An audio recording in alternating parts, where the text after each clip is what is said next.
Hello students, welcome to my channel Education Platform. This is your SST educator Naveen Kumari और आपका स्वागत है आपके एक नए वीडियो लेक्चर में। और आज से मैं स्टार्ट करी हुई 9th क्लास की एसएसटी में सिविक्स जो चैप्टर 1 है भी व्हाट इज डेमोक्रेसी और वाई डेमोक्रेसी। ठीक है, तो स्टार्ट करते हुए अपने वीडियो। चैप्टर का नाम आपको दिखाई दे रहा है भी व्हाट इज डेमोक्रेसी और वाई डेमोक्रेसी। समझते हैं क्या होती है डेमोक्रेसी और क्यों एग्जिस्ट करती है डेमोक्रेसी। साथ साथ में देख लो भाई, जिसको अच्छे लगे तो ये नोट्स हैं, आप नोट डाउन कर लेना। तो समझते भी क्या होती है डेमोक्रेसी। तो उससे पहले बता देती हूँ भी, ये हैं अमेरिका के प्रेसिडेंट अब्राहम लिंकन जी। इन्होंने डेमोक्रेसी के बारे में एक डेफिनेशन दी थी जो बहुत ज्यादा फेमस हुई और सबको अच्छी भी लगी। मतलब प्रॉपर सारी इसमें चीजें आती हैं कि क्या होती है डेमोक्रेसी। तो इसने बताया कि democracy is government of the people, bye the people and for the people. मतलब डेमोक्रेसी में जो गवर्नमेंट होती है तो किसके लिए होती है भी, वहां पे रूल किसका चलता है, जनता का। और सब कुछ किसके लिए होता है, जनता के लिए। और किसके द्वारा चलता है, जनता के द्वारा। ठीक है, नॉर्मल बात। सारी पावर किसके हाथों में होती है, पब्लिक के हाथों में। ठीक है, फिर ये जो डेमोक्रेसी वर्ड है वो कहाँ से लिया गया भी, ये वर्ड निकला है भी डेमोक्रेटिया, ग्रीक वर्ड है, वहां से निकला है। और इस वर्ड में ही इसकी डेफिनेशन छुपी है भाई। देखो, डेमोस प्लस क्राटिया। क्राटिया का मतलब होता है रूल और डेमोस का मतलब होता है पीपल, यानी rule of the people. Simple, नाम में ही इसकी पूरी डेफिनेशन निकल के आ गई भी किसका रूल होगा, जनता का। किसमें, डेमोक्रेसी में। फिर आता है भी फॉर्म ऑफ गवर्नमेंट। आपको पता है गवर्नमेंट की बहुत सारी फॉर्म होती हैं, जैसे कि democracy, monarchy, dictatorship, oligarchy etcetera. ठीक है, बेटर फॉर्म किसको बताते हैं, डेमोक्रेसी को, जो कि आपको पता है हमारे इंडिया में भी क्या है, डेमोक्रेसी। फिर भाई इसमें पता है रूलर को कौन चुनता है, जनता, पब्लिक चुनती है। सारी पावर किसके हाथों में, जनता के हाथों में। ठीक है, मोनार्की में क्या होता है भाई, इसमें होता है हेरिडिटी सिस्टम, यानी किंग का बेटा ही किंग बनेगा, किंग की बेटी ही क्वीन बनेगी। तो सारी पावर उसी की फैमिली के इर्द गिर्द रहती है भाई, नॉर्मल लोगों के हाथ में नहीं आती। ठीक है, तो फैमिली में ही चलता है ये रूल, उसी का काम होता है। और इसमें डिपेंड करता है भी वहां के किंग पे भी, वहां का किंग अच्छा है तो अच्छा रूल करेगा, और वहां का किंग अच्छा नहीं है तो अच्छा काम नहीं करेगा। ठीक है, फिर आते हैं डिक्टेटरशिप। इसको बोलते हैं सबसे यूजलेस, सबसे बेकार फॉर्म। क्यों भाई, क्योंकि यहाँ पावर होती है एक आदमी के हाथों में। और वो आदमी कौन हो सकता है आपको पता है, जैसे कि जर्मनी का एग्जाम्पल ले लो, हिटलर। हिटलर को आपको पता है कि वहां पे नाजिज्म था जर्मनी में, और वो जूस को तो हिट करता था बट नाजिज को सपोर्ट करता था।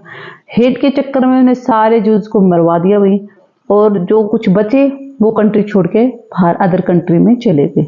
ठीक है, फिर दूसरा एग्जाम्पल देख लो भाई, नॉर्थ कोरिया में किम जोंग का।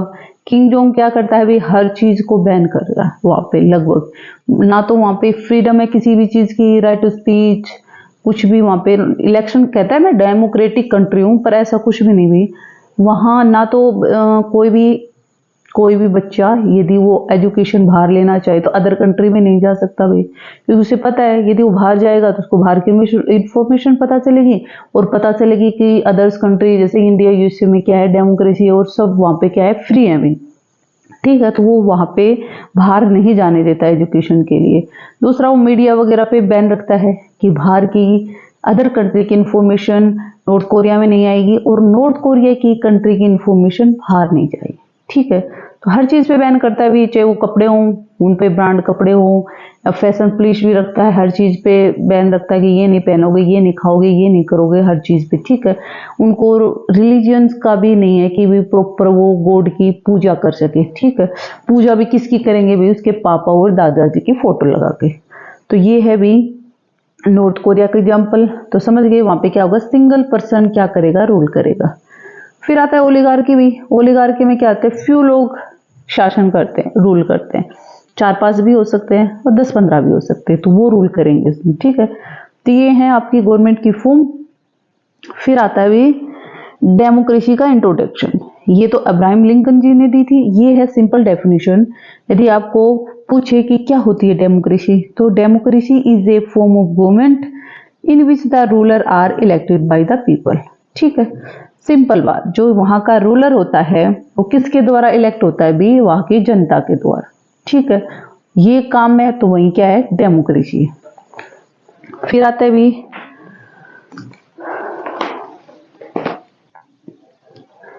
फिर आपने सुना होगा भी कि नॉन डेमोक्रेटिक गवर्नमेंट क्या होती है भी, डेमोक्रेटिक और नॉन डेमोक्रेटिक गवर्नमेंट भी।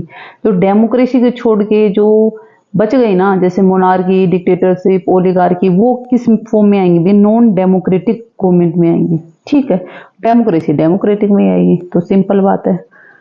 डेफिनेशन आपको मैंने दिखाई दी भी, नोट डाउन करना हो तो कर लेना, ये रही आपकी डेफिनेशन। ठीक है, फिर समझते हैं भी, छोटी छोटी स्टोरी से आप खुद फील करना कि मैं खुद आपको ये स्टोरी बताऊंगा, आप खुद बता देना, छोटी छोटी ही है, कि आपको क्या लग रहा है यहाँ पे डेमोक्रेसी है या नहीं है। ठीक है, तो ये नोट्स में भी है भी, बुक में भी है, देख लेना। पहले आती भी म्यांमार की। म्यांमार में क्या था भी, रूल किसका चल रहा था वहां पे, आर्मी का।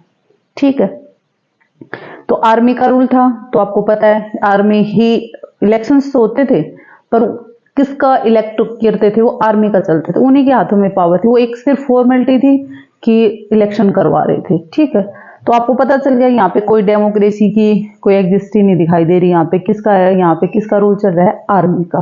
ठीक है, दूसरा है भाई चिल्ली। यहाँ पे देख लो भाई, लीडर कौन थे भी, अगस्टो पिनोसेट थे भाई। तो यहाँ पे भी भाई इलेक्शन किसके द्वारा नहीं, इलेक्टेड किसके द्वारा नहीं हुआ भाई, जनता द्वारा इलेक्ट नहीं हुआ। तो ये क्या था भी, एक डिक्टेटर था। तो आपको यहाँ भी डेमोक्रेटिक गवर्नमेंट नहीं दिख रही, यहाँ भी क्या है आपकी नॉन डेमोक्रेटिक गवर्नमेंट है।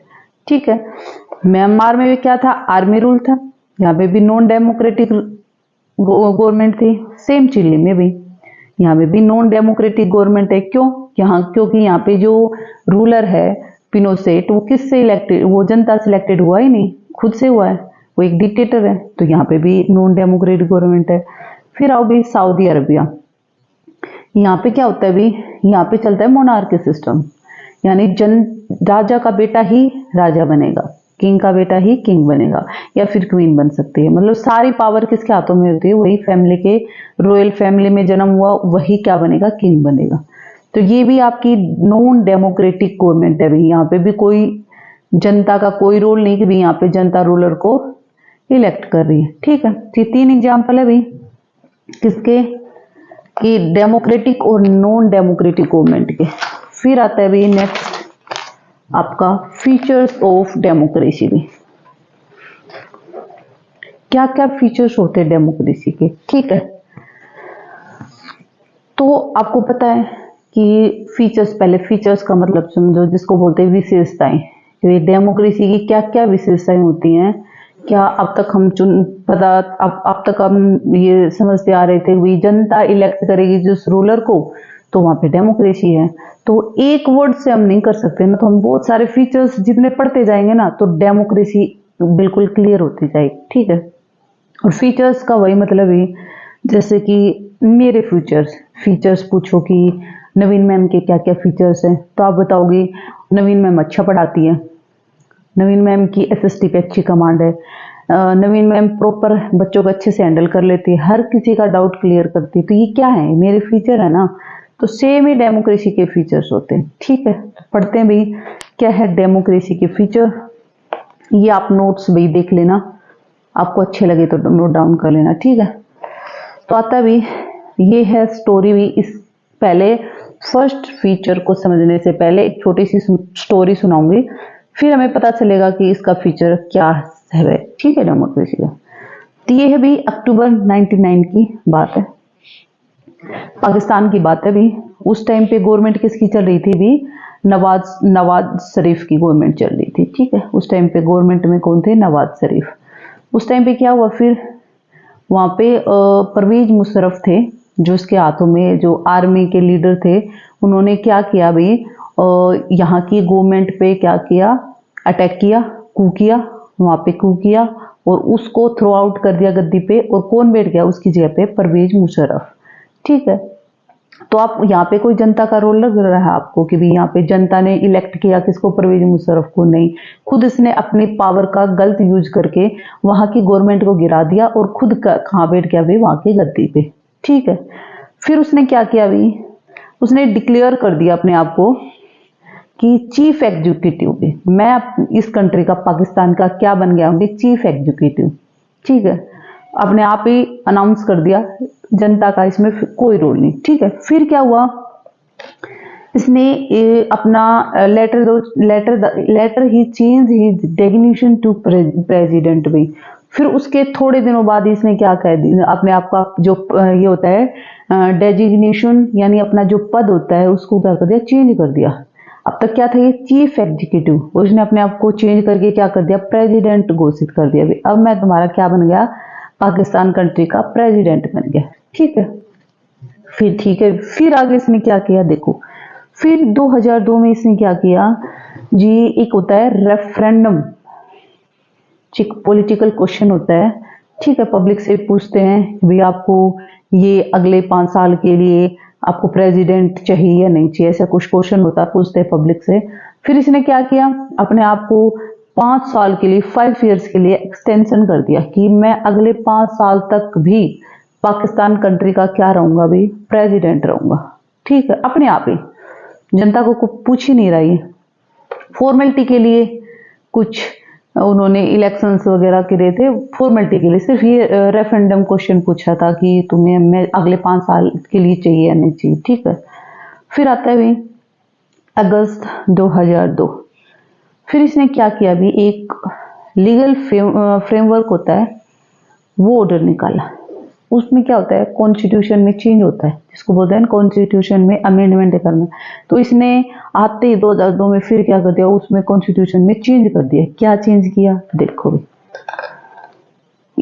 इस ऑर्डर के अकॉर्डिंग उसने क्या किया कि जो नेशनल और प्रोविंशियल होती है, प्रोविंशियल को वो स्टेट बोल सकते हैं, असेंबलीज के इलेक्शन की जो नहीं, इसके जो इनके ऊपर जो पावर होती है ना, वो दे दी इसने एनसीसी के हाथों में। जो स्टेट और सेंट्रल के ऊपर जो संभालेगा वो पावर किसके हाथों में दे दी, एनसीसी के हाथों में दे दी, जिसकी फुल फॉर्म क्या होती है भाई, नेशनल सिक्योरिटी काउंसिल भी।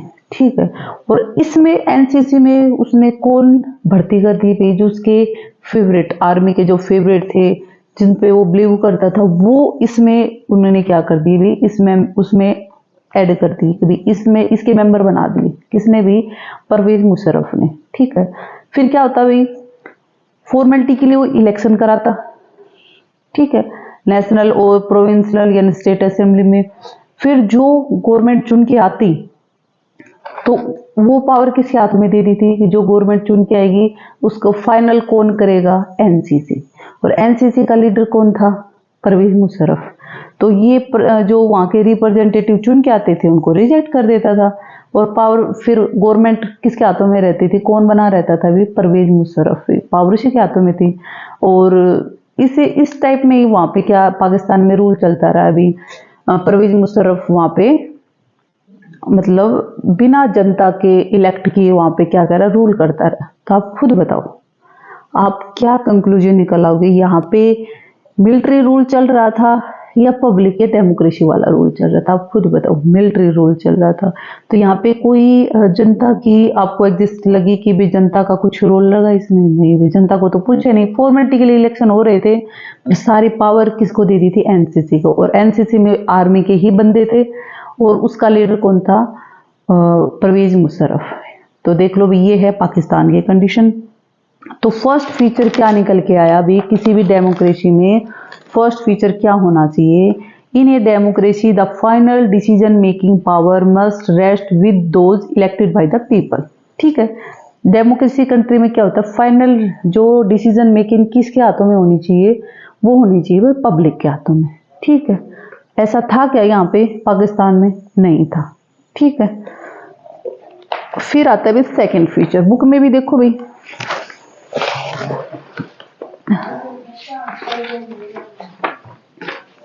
ये देखो भी, बुक में भी देख लो भी, major decision by the elected leader, ये पूरी स्टोरी आपको। ठीक है, और ये है आपको फर्स्ट फीचर, ये जो अभी मैंने बताया, ठीक है। फिर आती है भाई सेकंड स्टोरी, जिसे हमें इसका फीचर पता चल जाएगा, free and fair electoral competition भी। ये है एक चाइना की स्टोरी भी, बताती हूँ क्या था चाइना में। नोट से ही देखो, बुक भी दिखा दूंगी भाई, नोट्स भी देखते रहना। देखो भाई चाइना का केस है ये। चाइना में भी क्या होता था भी कि हर 5 साल में इलेक्शंस होते थे, ठीक है। और वहाँ की जो, जैसे कि इंडिया की पार्लियामेंट का नाम पार्लियामेंट ही है, सेम भाई सेम जो चाइना थी उसकी पार्लियामेंट का नाम क्या था भाई, ये देख लेना। ये है चाइनीज नाम, कॉन्गो रेमिन डाइबो डुहई, मतलब ऐसा नाम है। और इसको इंग्लिश वर्जन में क्या बोलेंगे भाई, नेशनल पीपल्स कांग्रेस, ठीक है। ये वहाँ की पार्लियामेंट का नाम है, ठीक है। तो प्रॉपर इलेक्शन हो रहे हैं और पार्लियामेंट का नाम क्या है वहाँ की, नेशनल पीपल कांग्रेस में। और सेम प्रोसेस होता है जैसे हमारे इंडिया में होता है, एमएलए एमपी चुन के जाते हैं, तो इसमें भी सेम प्रोसेस होता है भी। और एमएलए एमपी चुन कर जाके आगे जाके पार्लियामेंट में किसको भाई किसका अपॉइंट करते हैं भी, प्रेसिडेंट को। तो सेम प्रोसेस यहाँ पे देखो, यहाँ पे भी क्या हो रहा है भी, नेशनल पीपल कांग्रेस में क्या हो रही है, पावर जो आके मेंबर चुन के जा रहे हैं वो किसको अपॉइंट करते हैं भी, प्रेसिडेंट को। यहाँ से भी ठीक लग रहा है, ठीक है, ज्यादा नहीं लग रहा कि डेमोक्रेसी लग रहा है, ठीक है। आगे देखो भी, तो यहाँ पे क्या होता है भी 3 मेंबर्स, तो फिर क्या होता है भी यहाँ से भी 3000 मेंबर चुन के जाते हैं, ठीक है। कहाँ पे, वहाँ की पार्लियामेंट में। और इसमें कौन होते भी, आर्मी के भी मेंबर होते हैं, ठीक है। इसमें जो चुन के जाते हैं उसमें आर्मी के भी मेंबर होते हैं। फिर क्या हुआ भी, चाइना में सिर्फ एक ही पार्टी एग्जिस्ट करती है जिसका नाम है भी चाइनीज कम्युनिस्ट पार्टी भी। तो इलेक्शंस होते हैं तो या तो फिर कम्युनिस्ट पार्टी का कोई मेंबर खड़ा होगा वहां पे, ठीक है, या फिर उसकी जो छोटी छोटी पार्टियां हैं जिसको बोलते हैं अलाइड पार्टी, जो फ्रेंड पार्टी होती हैं, उनमें से कोई खड़ा होगा भी। आप चीज को समझे, मतलब या तो वहां की एक, आपको पता है चाइना में एक ही पार्टी, या तो वहां उसके मेंबर खड़े होंगे, या फिर उसकी छोटी छोटी पार्टियां हैं उसी की ही, जो कम्युनिस्ट पार्टी उसी की छोटी पार्टी या फ्रेंड पार्टी, सिर्फ वो खड़ी होंगी। तो मतलब यहाँ पे ऑप्शन है ही नहीं जनता के पास, कहने का मतलब सिर्फ एक ही ऑप्शन है, सिर्फ कम्युनिस्ट पार्टी ही जीतेगी, कम्युनिस्ट पार्टी जीतेगी, कम्युनिस्ट पार्टी जीतेगी, ठीक है। मैं जैसे कि मैं आपको ऑप्शन दूं को, आपको क्या खाना है, आपको पिज्जा खाना है, आपको पिज्जा खाना है, आपको पिज्जा खाना है, सेम ऐसा ही भाई, एक ही पार्टी है, उसी के ही चट्टे बट्टे हैं, कोई दूसरी पार्टी नहीं है। तो मतलब यहाँ पे, और जब तक अपोजिशन पार्टी नहीं होगी, हमारे पास चॉइस नहीं होगी, तो हमारे पास क्या है फिर, हम कहाँ फ्री हैं, कहाँ फेयर इलेक्शंस हो रहे भाई, सिर्फ एक ही पार्टी खड़ी है। तो यहाँ पे आप खुद बताओ, यहाँ पे अब पब्लिक का रोल है क्या कि अपने चॉइस से वो किसी को चुन पा रहे। यहाँ पे यदि पार्टी खड़ी होती, ठीक है, जैसे कि इंडिया में अभी कंट्री में 6 पार्टी हैं, हमारे पास चॉइस है, आम आदमी को चुनो, या फिर बीजेपी को सुनो, या फिर कांग्रेस को चुनो, ऑप्शन है, चॉइस है। जो अच्छे से काम करेगी उसको चुनेंगे, जो अच्छे से काम नहीं करेगी उसको हटा के 5 साल के बाद दूसरी गवर्नमेंट ले आएंगे, तो चॉइस है। पर यहाँ पे क्या चॉइस है भाई, सिर्फ कम्युनिस्ट पार्टी या उसकी छोटी मोटी पार्टी, मतलब बात वही है, जीतनी किसको, कम्युनिस्ट पार्टी को, मतलब चॉइस ही नहीं है जनता के पास। तो अब ये बताओ भाई, तो ये आपको समझ में आया कि आपको ये फेयर लगा, यहाँ पे फेयर इलेक्शन हो रहे हैं, यहाँ पे डेमोक्रेसी लगी नहीं भी। तो सेकंड फीचर और देखो भी क्या है इसका सेकंड फीचर, ये है भाई इसका सेकंड फीचर कि a democracy must be based on A free and fair election. भाई क्या होनी चाहिए, यदि डेमोक्रेसी किसी कंट्री में है तो वहां पे क्या होनी चाहिए, फ्री और फेयर इलेक्शन होने चाहिए, where those currently in power have a fair chance of losing, ठीक है, सबको फेयर चांस मिलना चाहिए। एक पार्टी हो गई, ऑप्शन नहीं, चॉइस नहीं, तो वो क्या नहीं, वहां पे डेमोक्रेसी नहीं होगी, ठीक है। तो चाइना की भी समझ में आ गई। एक और है भी मैक्सिको, और सुन लो, मैक्सिको कंट्री है उसका और साथ साथ सुन लो। ये केस ऑफ मैक्सिको है इसके बारे में साथ साथ सुन लो। वहाँ पे किसकी पार्टी के हाथों में पावर थी भी? कम्युनिस्ट पार्टी के। अब आती है मेक्सिको, इसका भी सुन लो भी। इसमें भी इलेक्शन होते भी एवरी 6 ईयर में, हर 6 साल में यहाँ पे इलेक्शन होते हैं प्रेसिडेंट के। सही बात लग रही है अभी तक तो। फिर क्या होता है यहाँ पे country has never been under a military और डिक्टेटरशिप रूल। ठीक है भी, यहाँ पे मिलिट्री का और डिक्टेटरशिप का भी रूल नहीं। अच्छी बात है। फिर क्या होता है भी, टिल 2000 एवरी इलेक्शन वोन by the PRI institution revolution party. हाँ भाई, आप यहाँ पे देखो भी, यहाँ पे क्या हो रहा है, PRI पार्टी है, ठीक है, जिसको उल्टा कर दो इंस्टीट्यूशंस रेवोल्यूशनरी पार्टी भी। ठीक है, ठीक है। यहाँ पे opposition party did contest elections but never manage to win. देखो भाई, ये कह रहे हैं कि यहाँ पे इलेक्शन भी होते हैं और कई सालों से कंटिन्यू PRI पार्टी जीतती जा रही है। क्या रीजन है भाई? मिलिट्री पावर भी नहीं है और डिक्टेटरशिप भी नहीं है, पर पता नहीं क्यों कह रहा है कि कई सालों से सिर्फ यही पार्टी जीती जा रही, PRI पार्टी। भाई क्या रीजन है भाई मेक्सिको में कि 1930 से 1930 से मेक्सिको क्या करा, इलेक्शन भी करा रहा है और प्रॉपर एक ही पार्टी जीती जा रही एवरी इलेक्शन। ठीक है, देखते भी क्या रीजन है। तो ये बताता है कि उसके रीजन देखो क्या है, मेक्सिको में क्या चला हुआ है। देखो क्या प्रॉब्लम चल रही है। प्रॉपर चीजें सारी अच्छी लग रही हैं, ना डिक्टेटरशिप रूल है, ना वहाँ पे कोई मिलिट्री रूल है, प्रॉपर इलेक्शन हो रहे हैं, प्रॉपर पार्टी जीत रही है। तो दिक्कत क्या है? तो देखो भी, प्रॉब्लम विद मेक्सिको क्या है कि PRI use many dirty to trick to win election. वो कुछ डर्टी गेम खेल रही है भी इलेक्शन में। क्या डर्टी गेम खेल रही है PRI पार्टी? देखो भी, वो कहती है कि जो government employees had to attend its party meeting हुई। जो गवर्नमेंट में एम्प्लॉय लगे हुए हैं, तो वो कहती है कि तुम्हें पार्टी की जो मीटिंग होती है PRI पार्टी को, उसको अटेंड करना पड़ेगा यदि आपको जॉब में रहना है तो। ठीक है, नई मीटिंग अटेंड करोगे तो तुमको यहाँ से हटा दिया जाएगा। क्यों? क्योंकि पावर उसके हाथों में है, कुछ भी कर सकती है। फिर थर्ड कह रहे कि गवर्नमेंट जो टीचर्स हैं use to force parents to vote for the PRI party. फिर कहते हैं जो गवर्नमेंट टीचर्स हैं, तो वहाँ पे PTMs होती है, तो वहाँ के पेरेंट्स, बच्चों के पेरेंट्स मिल जाते हैं। तो आपको इतनी अच्छी इमेज बनानी है PRI पार्टी की और उनको फोर्स करना है पेरेंट्स को, तुम वोट दो किसको? PRI पार्टी को। ठीक है, ये तुम्हारा काम है, नहीं तो तुमको क्या किया जाएगा? गवर्नमेंट जॉब से हटा दिया जाएगा।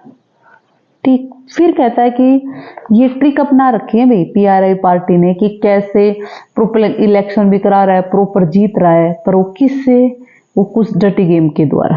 थर्ड क्या कह रहा है कि मीडिया से, media largely ignored the activities of the opposition political party except to criticise them.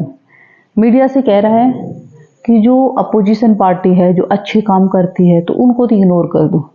ठीक है, और हमारी एक्टिविटीज को, हमारी बढ़ चढ़ के क्या करो? तारीफ करो। और जब अपोजिट पार्टी कुछ गड़बड़ कर दे तो उसको बढ़ा चढ़ा के क्या करो? तुम मीडिया के सामने, मतलब उसके सामने दिखाओ, पब्लिक के सामने। ठीक है, और हमारी क्या करो? तुम तारीफ करो। ये कहती है PRI पार्टी। ठीक है भाई।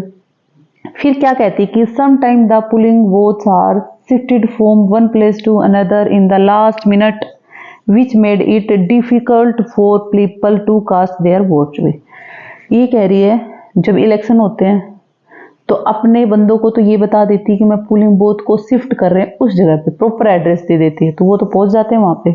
जो PRI पार्टी को वोट दे रहे वो तो पहुंच जाते हैं, बट दूसरी पब्लिक वो वोट देने वहाँ जाती है, लेकिन वहाँ पे उसको पोलिंग बूथ मिलता ही नहीं, तो बिना वोट दे वापस आ जाती है। तो ये क्या कर रहा है? डटी गेम खेल रहा है ना, कि अपने बंदों को तो बता देता कि मैंने शिफ्ट, और जानबूझ के उसी दिन क्या करता? शिफ्ट कर देता ताकि उसके वोट क्या हो जाए? अपोजिशन पार्टी के वोट ना मिले और अब हम जीत जाए। ये डटी गेम खेलता है कौन भी? PRI party. तो आपको पता चला चाइना में क्या हो रहा था? कम्युनिस्ट पार्टी जीत रही थी, एक ही पार्टी के हाथों में पावर थी। मेक्सिको में क्या हो रहा है भाई? PRI पार्टी जीत रही है। तो दोनों में ही डेमोक्रेसी नहीं है भी, ठीक है। हाँ, फिर आपको दिखाती हूँ ये फिर छोटी छोटी स्टोरी से और बताती हूँ भाई आपको डेमोक्रेसी है या नहीं, ठीक है। तो ये बुक में भी देख लो भी, ये वाला 1 पर्सन 1 वोट 1 वैल्यू है, ठीक है। तो ये बात हो रही है सऊदी अरबिया की 2015 के समथिंग। तो इसमें क्या हो रहा था भी, वुमेन्स को राइट टू वोट का अधिकार नहीं था भाई, कहाँ पे, सऊदी अरबिया में, ठीक है। फिर आता है इस्टोनिया में क्या होता था, कुछ माइनॉरिटी में रसियन लोग आए थे वहाँ पे, ठीक है। तो उनको भी बहुत डिफिकल्ट हो रहा था भाई वहाँ पे वोट लेने का राइट्स।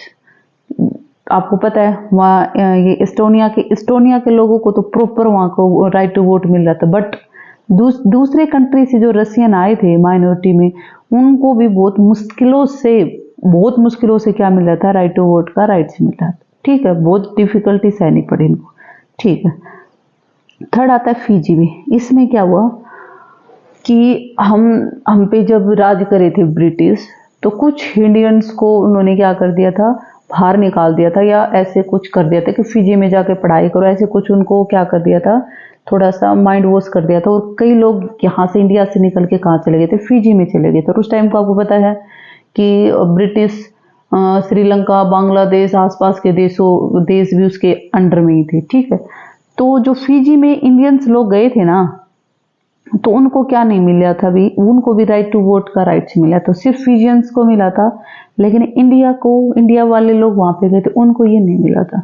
तो तीनों स्टोरी से आपको पता चला कि राइट टू वोट की कितनी वैल्यू है। यहाँ पे वुमेन्स को नहीं दिया गया था, यहाँ पे माइनॉरिटी को नहीं, रशियन माइनॉरिटी को नहीं, और यहाँ पे इंडियंस को नहीं दिया गया था, ठीक है। जबकि डेमोक्रेसी में क्या होता है, इक्वालिटी होती है भी, चाहे मैन हो वुमेन हो, और 18 प्लस एज उसकी कंप्लीट हो चुकी हो, तो वो क्या कर सकता है, राइट टू वोट दे सकता है। तो यहाँ पे भी आपको पता चला कि डेमोक्रेसी नहीं है।